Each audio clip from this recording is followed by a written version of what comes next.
Ils ne revinrent ni le mardi, ni le mercredi, ni même le jeudi, qui avait été convenu comme le dernier délai. Le premier poste de contrôle était en état d'alerte 24 heures sur 24. Si les factionnaires avaient entendu ne fût-ce que l'écho d'un appel à l'aide, ou aperçu un reflet blafard de lampe sur les parois sombres et humides du tunnel en provenance de Nakimovski Prospect, un groupe d'intervention aurait été dépêché aussitôt. La tension croissait d'heure en heure. L'élite des combattants, suréquipés, entraînés spécialement pour intervenir en de pareilles circonstances, était en éveil permanent. Le paquet de cartes qui servait à tuer le temps entre deux alertes prenait la poussière dans un tiroir du poste de garde depuis 48 heures. L'incessant bavardage coutumier s'était mué en échange tendu, à voix basse, pour s'abîmer dans un silence lourd. Chacun espérait être le premier à entendre l'écho des pas des hommes de la caravane. Trop de choses en dépendaient. La station Sévalstopolskaïa avait été transformée par ses occupants en un bastion inexpugnable. Tous ses habitants, du garçonnet de 5 ans au vieillard décrépit, savaient manier les armes. Parsemée de nids de mitrailleuses, ceinte de barbelés et de hérissons tchèques, assemblée de rails soudés, cette station forteresse d'apparence invulnérable pouvait tomber à chaque instant. Son talon d'Achille était le déficit chronique des réserves de munitions. Confrontés à ce que devaient endurer quotidiennement les habitants de la Sévalstopolskaïa, les résidents d'une autre station n'auraient jamais envisagé de la défendre. Ils l'auraient fui tels les rats un tunnel inondé.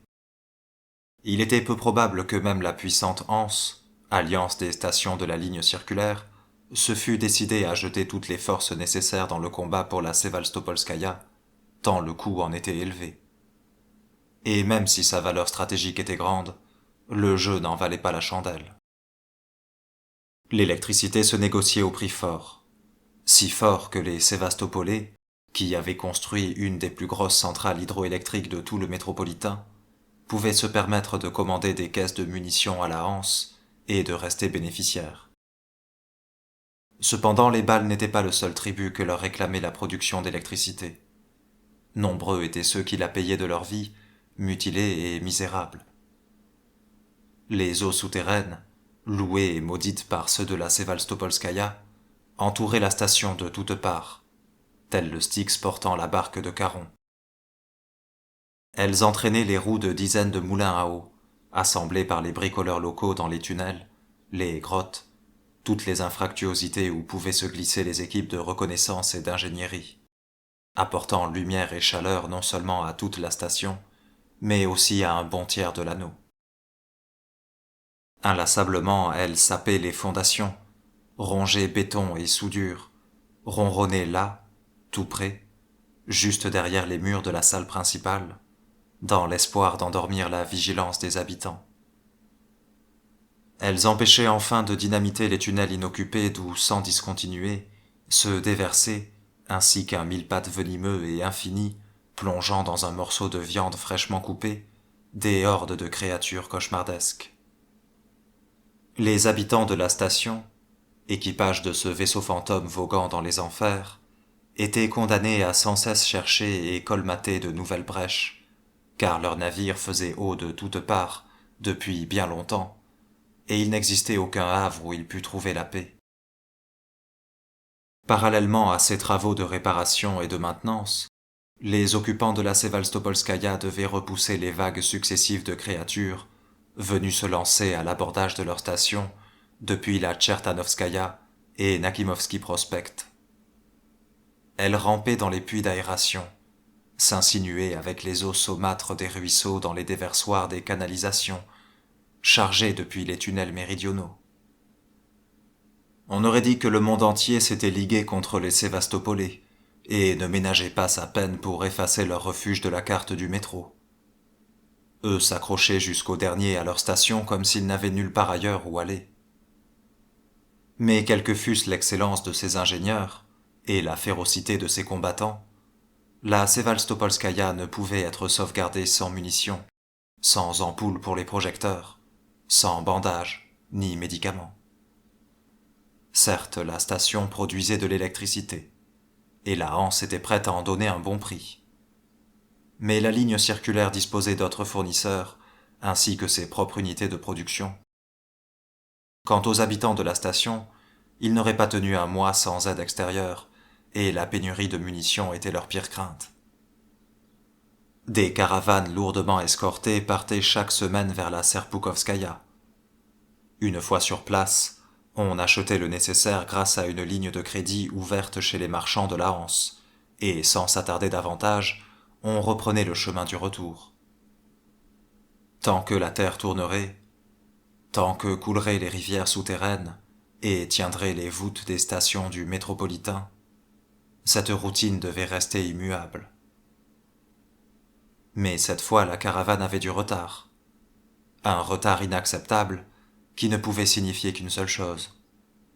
Il s'était produit un événement terrible et imprévu, contre lequel ni les convoyeurs aguerris et lourdement armés, ni les années de bonnes relations avec les hautes instances de la Hanse n'avaient pu la prémunir. Tout cela n'aurait pas été aussi terrible si on avait encore disposé de moyens de communication. Cependant, un incident semblait être survenu au niveau du câble téléphonique qui courait vers la Hanse. Leur communication s'était interrompue dès le lundi, et l'équipe chargée de trouver l'origine du dysfonctionnement était rentrée bredouille.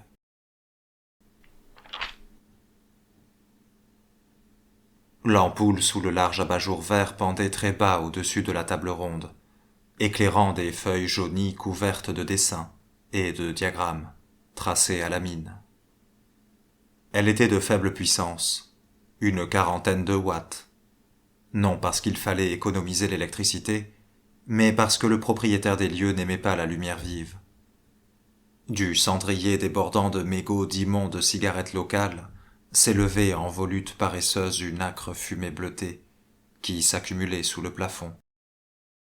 Le responsable de la station s'épongea le front et consulta le cadran de son œil valide pour la 5e fois en une demi-heure. Puis il fit craquer ses phalanges et se leva pesamment. « Il faut prendre une décision. Attendre davantage n'a aucun sens. » Un vieillard solide, vêtu d'un caban tacheté et coiffé d'un béret bleu élimé, assis de l'autre côté de la table, ouvrit la bouche mais fut pris d'une quinte de toux, et agita les mains pour disperser le nuage de fumée. Puis, avec une grimace agacée, il prit la parole. « Bon, je vais te répéter ce que je t'ai déjà dit, Vladimir Ivanovitch. On ne peut pas dégarnir notre front méridional. Nos postes de combat subissent une telle pression que c'est à peine s'ils tiennent.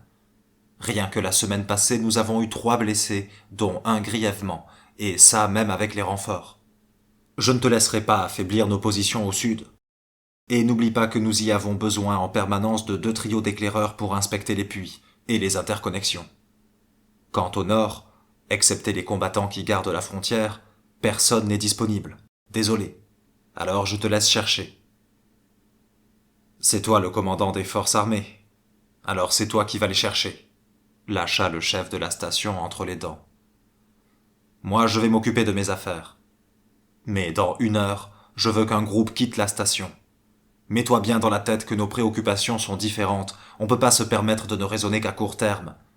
Et s'il s'était passé là-bas quelque chose de grave? Je crois que tu délires complètement, Vladimir Ivanovitch. Du calibre 5,45 dans notre dépôt de munitions. Nous en avons 2 caisses pleines, de quoi tenir aisément 1 semaine et demie. Et si je cherche bien sous mon oreiller, le vieil homme sourit, dévoilant de solides dents jaunies. Je pense avoir de quoi remplir une boîte. Le problème, ce ne sont pas les munitions, ce sont les hommes.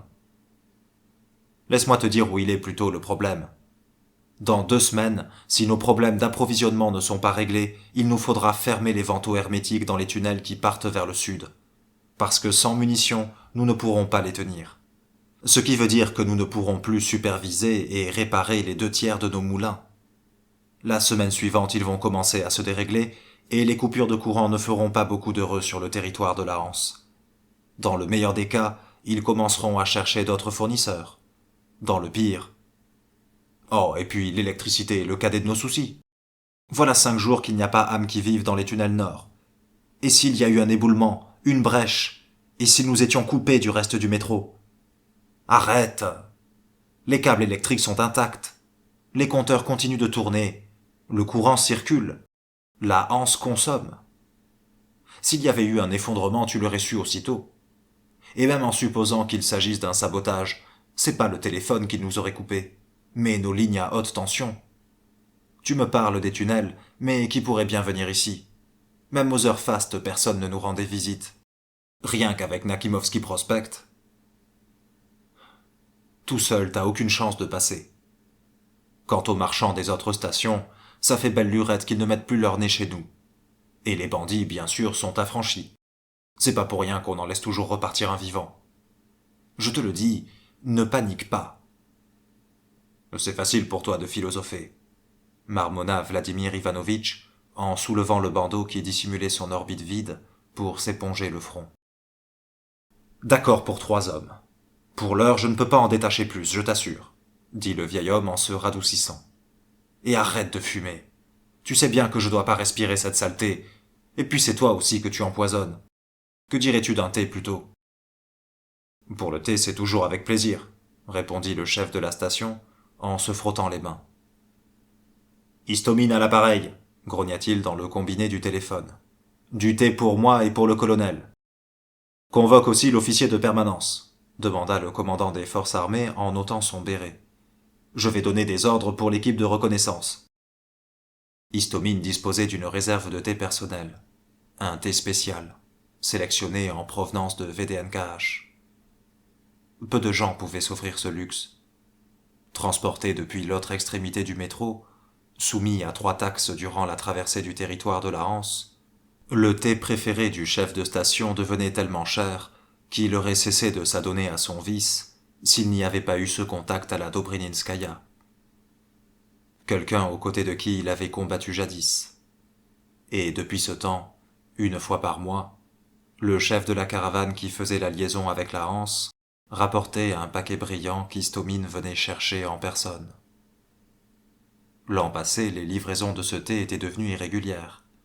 Des bruits alarmants étaient parvenus jusqu'à la Sévastopolskaïa, à propos d'un terrible danger qui menaçait VDNKH, et peut-être même toute la ligne orange.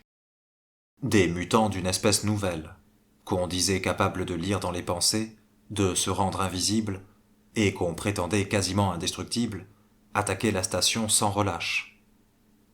On disait aussi que la VDNKH était tombée, et que la Hanse, craignant l'invasion, avait dynamité les tunnels au-delà de la Prospect Mira.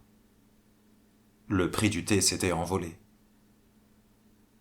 Puis il avait complètement disparu du marché, provoquant de sérieuses inquiétudes chez Histomine. Cependant, en quelques semaines, les passions étaient retombées d'elles-mêmes, et les caravanes qui rentraient à la Sévastopolskaïa avec les lampes et les munitions ramenèrent à nouveau le célèbre thé parfumé. Que pouvait-il y avoir de plus important? Alors qu'il versait l'infusion au commandant dans une tasse en porcelaine au liseré d'or écaillé, et qu'il inspirait les vapeurs aromatiques, Histomine plissa son œil valide de plaisir. Puis il se servit, s'assit lourdement sur sa chaise, et fit teinter la petite cuillère en argent, en mélangeant la tablette de saccharine. Les 2 hommes étaient silencieux. Durant une trentaine de secondes, ce carillon mélancolique fut seul à résonner dans le bureau plongé dans la pénombre et envahi par la fumée de cigarettes. Puis, presque en rythme, un autre bruit le recouvrit, celui du tocsin, provenant du fond des tunnels. Alerte! Le commandant du périmètre s'arracha de son siège et sortit avec une célérité étonnante pour son âge. Quelque part au loin claqua l'écho d'un tir isolé, auquel se joignit le staccato d'une mitrailleuse, puis d'une deuxième, d'une troisième. Le quai résonna du bruit des bottes ferrées des soldats, auquel se mêla la voix de basse du colonel, distribuant des ordres.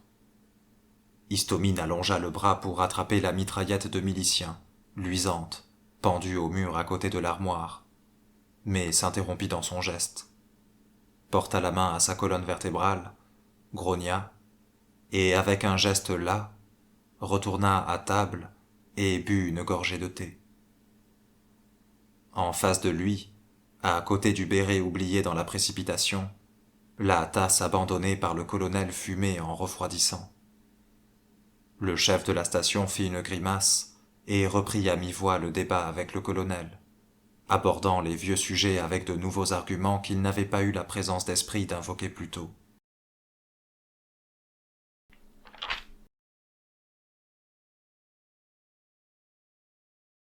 On avait coutume à la Sévastopolskaïa de beaucoup pratiquer l'humour noir pour expliquer pourquoi la station voisine, Tchertanovskaïa, s'appelait ainsi.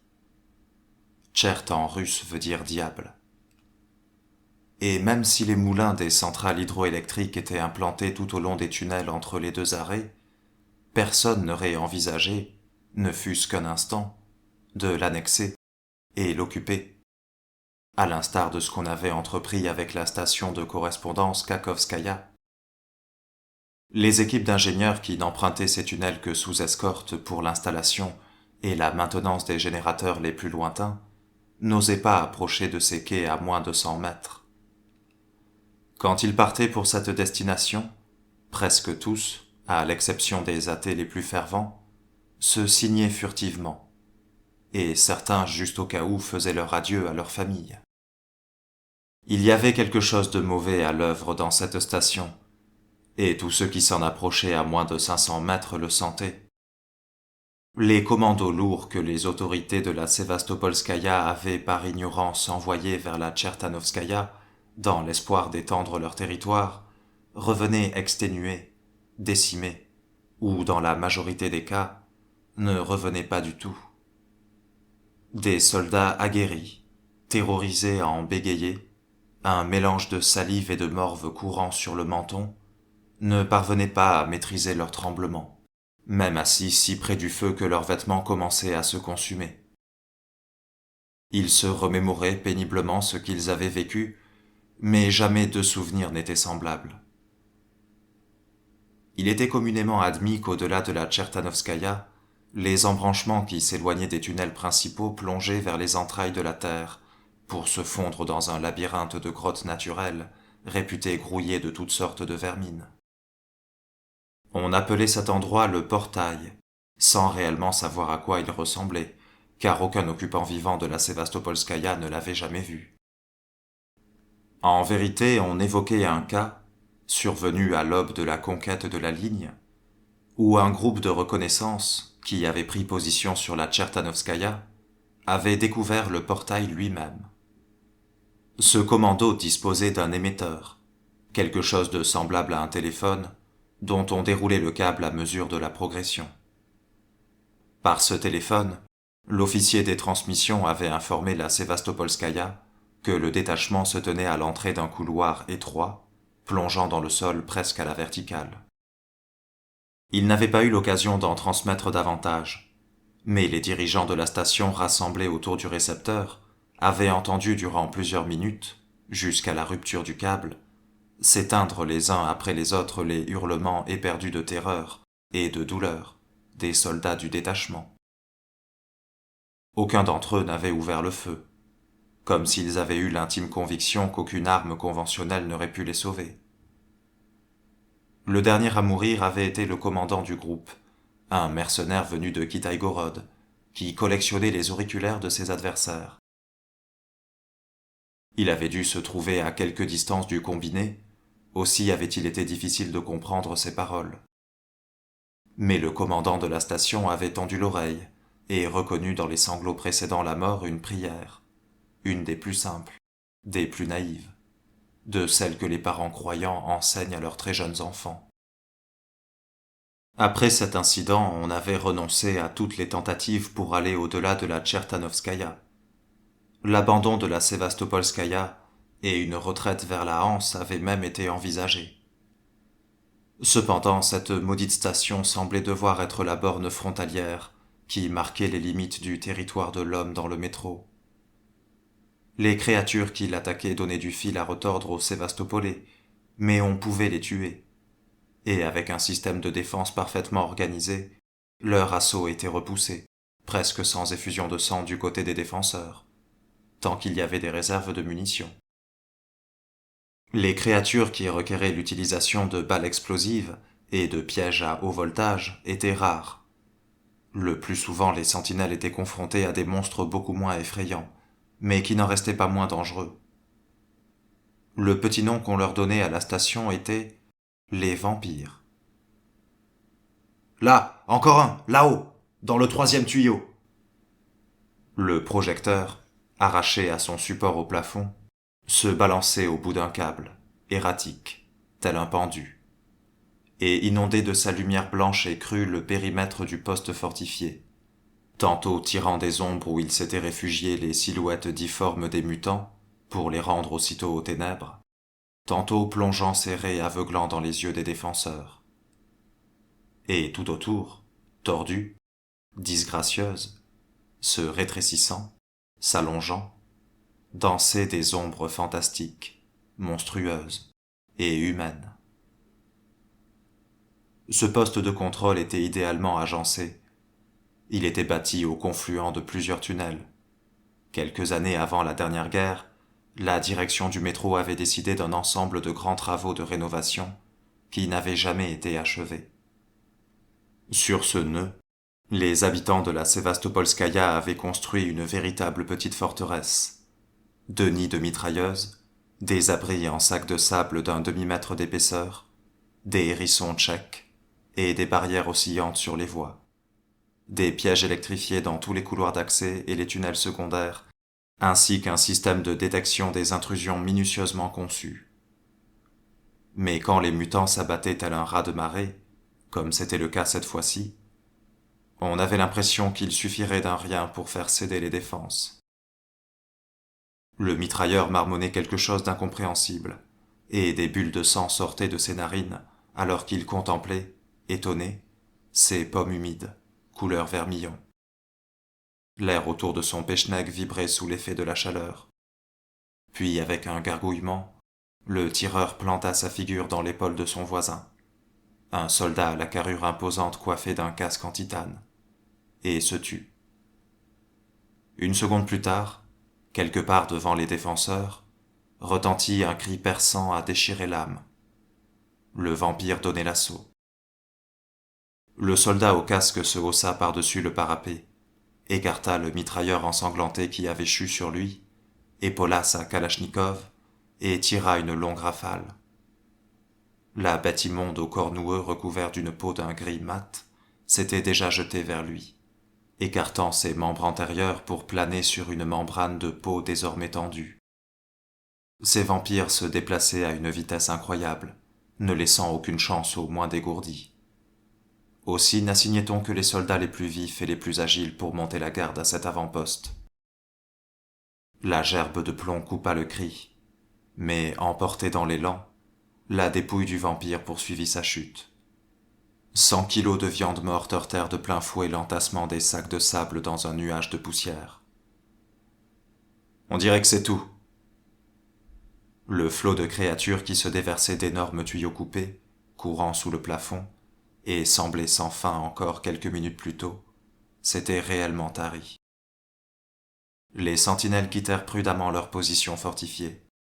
« Par ici, une civière, un médecin. Transportez-le à la station, vite !» Le solide gaillard qui avait tué le dernier monstre fixa une baïonnette au canon de sa kalachnikov et marcha d'un pas nonchalant au milieu des créatures mortes et blessées, répandues dans la zone de l'affrontement. S'arrêtant devant chacune, il lui écrasait la gueule sous sa botte et lui enfonçait d'un geste sûr et sec la lame dans l'œil. Puis, l'air fatigué, il s'adossa au sac de sable, se tourna vers les tunnels, souleva enfin la visière de son casque et s'intéressa au contenu de sa gourde. Les renforts dépêchés depuis la station arrivèrent quand tout était déjà fini. Le colonel, dans son caban déboutonné, haletant et maudissant ses douleurs, était du nombre. Où veut-il que je lui trouve un trio pour une reconnaissance? Sous le sabot d'un cheval? De quoi est-ce que vous parlez, Denis Mikhailovitch? Lui demanda une des sentinelles. Istomine exige que je lui trouve 3 hommes pour une mission de reconnaissance vers la Serpoukovskaïa. Il s'inquiète pour le convoi. Où veut-il que je trouve ça? Surtout en ce moment. Il n'y a aucune nouvelle de la caravane ? Demanda sans se retourner l'homme à la gourde. Aucune. Mais il ne s'est pas écoulé si longtemps que ça. Qu'est-ce qui est le plus dangereux au final ? Si on dégarnit aujourd'hui nos positions au sud, dans une semaine il n'y aura plus personne pour l'accueillir, ce convoi. Le soldat opina du chef et se tut. Il ne souffla mot quand le commandant, après quelques minutes de récrimination, demanda aux sentinelles si aucune ne voulait se porter volontaire pour cette fameuse mission de reconnaissance qu'il faudrait malgré tout organiser. Sinon le chef de la station, puisse-t-il tomber malade, allait encore lui chercher des poux. Le colonel n'eut aucun mal à trouver des volontaires. Beaucoup de sentinelles avaient envie de changer d'air, et imaginer quelque chose de plus dangereux que la défense des tunnels méridionaux leur était difficile. Des 6 postulants à cette mission, le vieil homme choisit les 3 dont, selon son opinion, la Sévastopolskaïa pouvait aisément se dispenser. A posteriori, l'idée allait se révéler judicieuse, car des 3 hommes envoyés en reconnaissance vers la Serpukhovskaïa, aucun ne reviendrait jamais.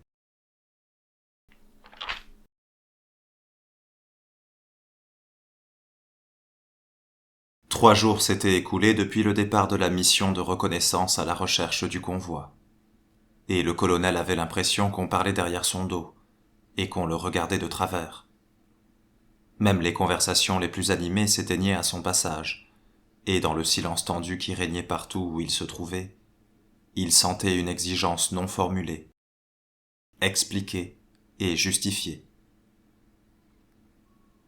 Il ne faisait que son métier, garantir la sécurité du périmètre de défense de la Sévastopolskaïa. Il était tacticien, pas stratège. Quand chaque soldat comptait, le colonel n'avait tout simplement pas le droit d'envoyer ses hommes à droite ou à gauche pour des missions douteuses, même si elles n'étaient pas dénuées de sens. 3 jours plus tôt, le colonel en était convaincu. Mais maintenant que chaque regard apeuré, désapprobateur, chargé de doutes le fusillait dans le dos, sa confiance était ébranlée.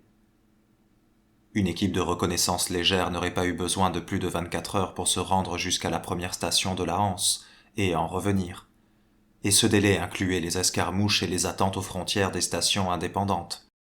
Cela voulait dire, ordonnant de ne laisser entrer personne, il s'enferma dans sa chambrette et passa en revue pour la 100e fois, en marmonnant à mi-voix, les différentes hypothèses quant au sort de la caravane marchande et de l'équipe de reconnaissance.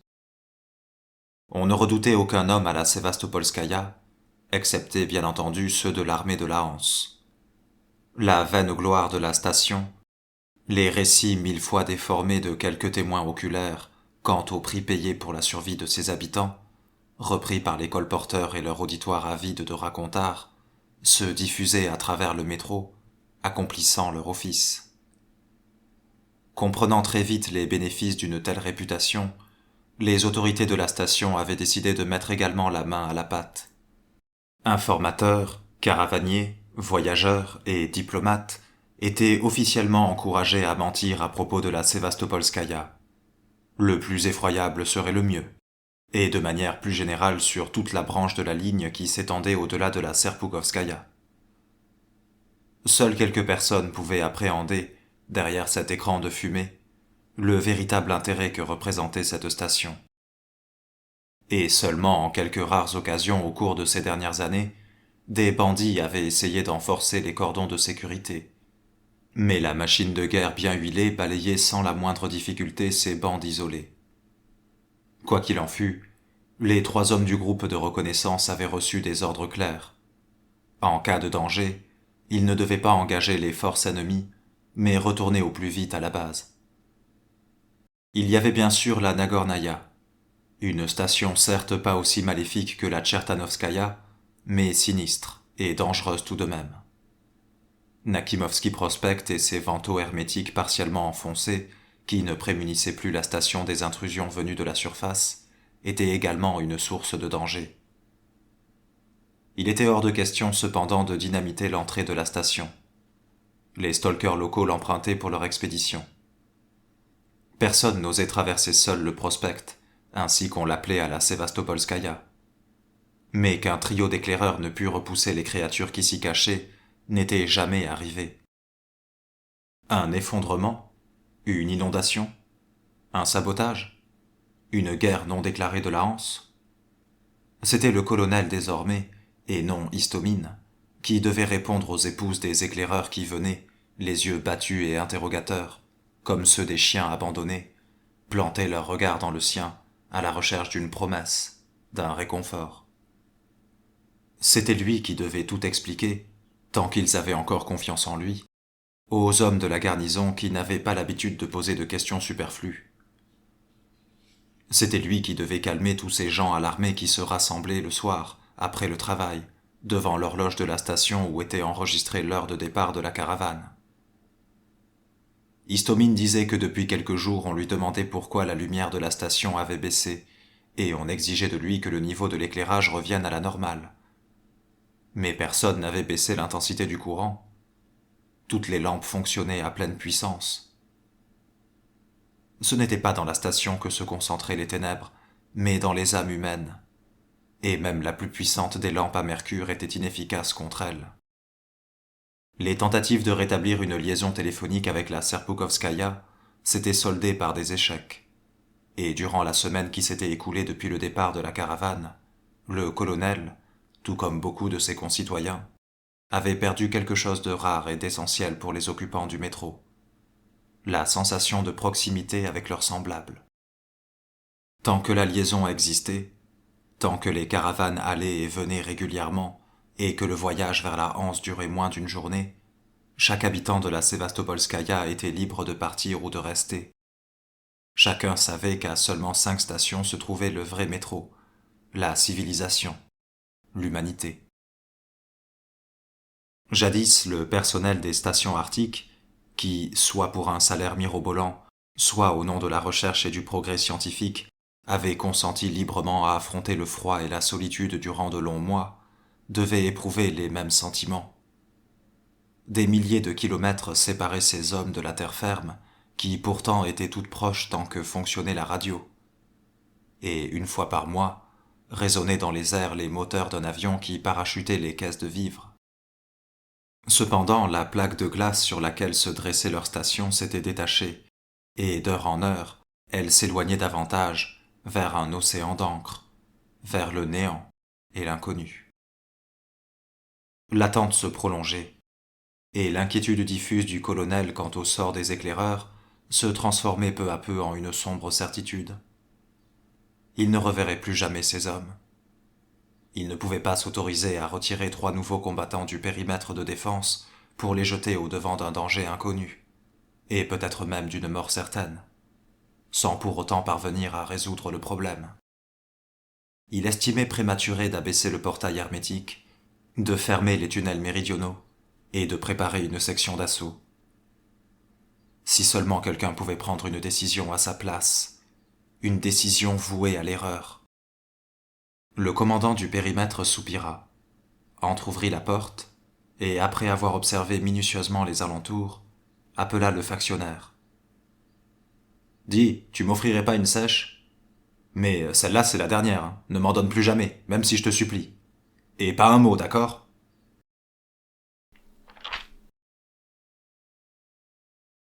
Nadia, une matrone corpulente et bavarde, au foulard troué et au tablier maculé, apporta une casserole brûlante avec de la viande et des légumes, provoquant une agitation chez les sentinelles.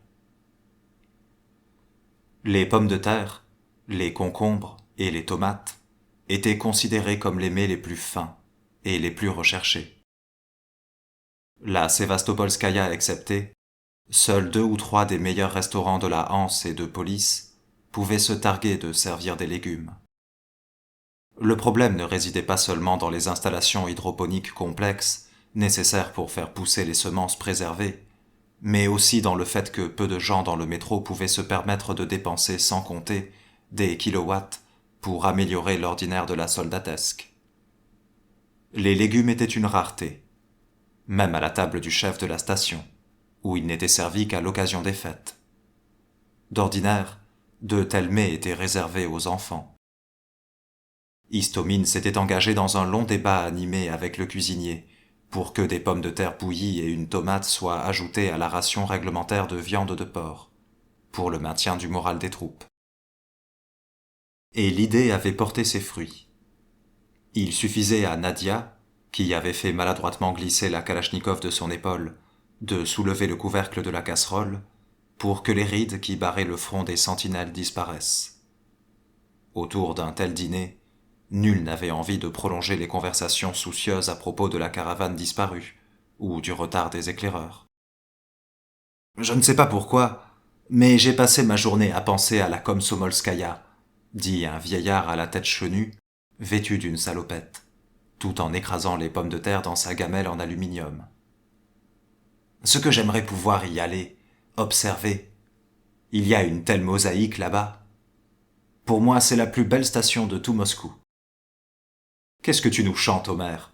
T'as vécu là-bas, voilà tout, et c'est pour ça que tu l'aimes encore aujourd'hui, lâcha aussitôt un homme corpulent mal rasé, coiffé d'une chapka. Et les vitraux de la Novosloboskaya, et les colonnes aériennes avec les fresques au plafond de la Mayakovskaya. Moi j'ai toujours eu un faible pour la Plotchstad Revolutsi, avoua timidement le sniper, un homme discret d'un certain âge. Je sais bien que ce sont des bêtises, mais tous ces marins et pilotes sévères, les gardes-frontières avec leurs chiens, j'adore cette station depuis que je suis môme. Comment ça, des bêtises? Il y a des bonhommes tout à fait sympathiques coulés dans le bronze là-bas, intervient Nadia en grattant le fond de la casserole pour en décoller les restes. Hé, le brigadier, bouge-toi, sinon t'auras rien à manger. Le grand soldat large d'épaules qui était assis à l'écart s'approcha du feu sans hâte, prit sa gamelle et retourna à sa place. Un peu plus près du tunnel, un peu plus loin des hommes. On l'a déjà vu aller à la station? Chuchota le gros en désignant du menton la silhouette massive fondue dans les ombres. Ça fait bien une semaine qu'il est là sans discontinuer, répondit le sniper sur le même ton. Il dort dans un sac de couchage.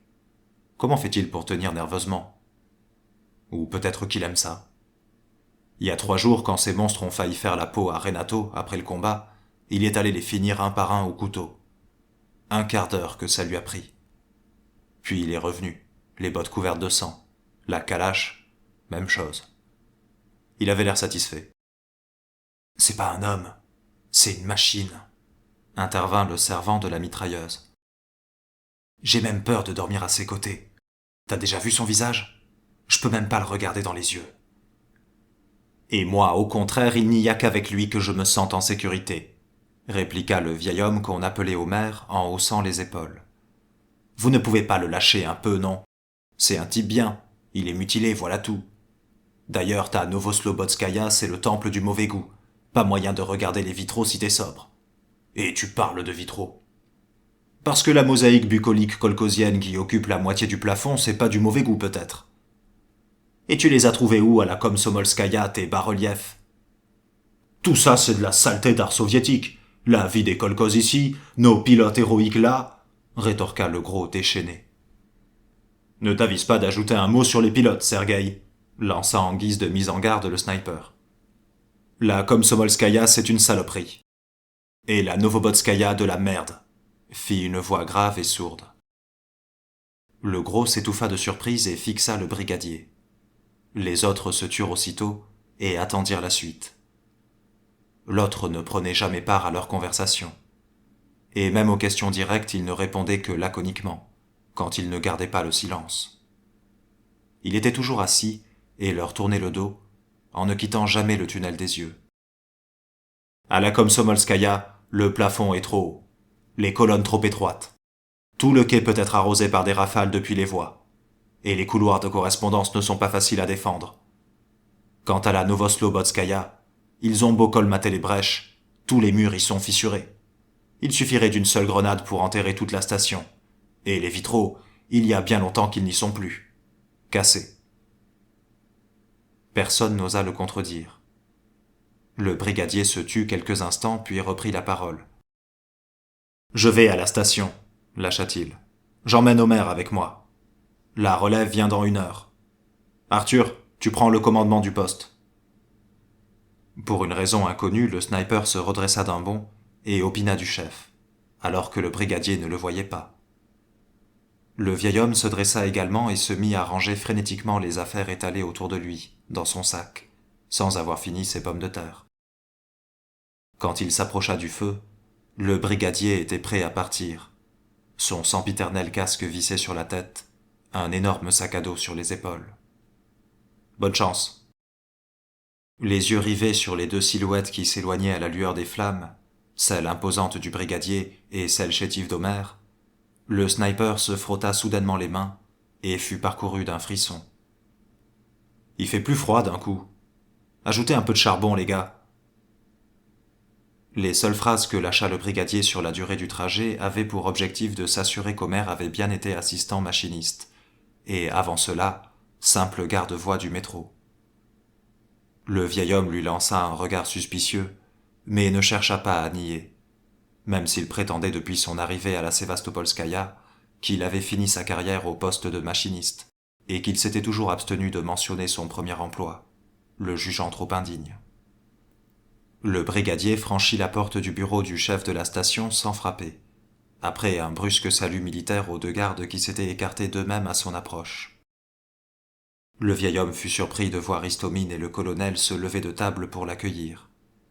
Ils avaient le cheveu ébouriffé, la mine fatiguée, et le regard perdu.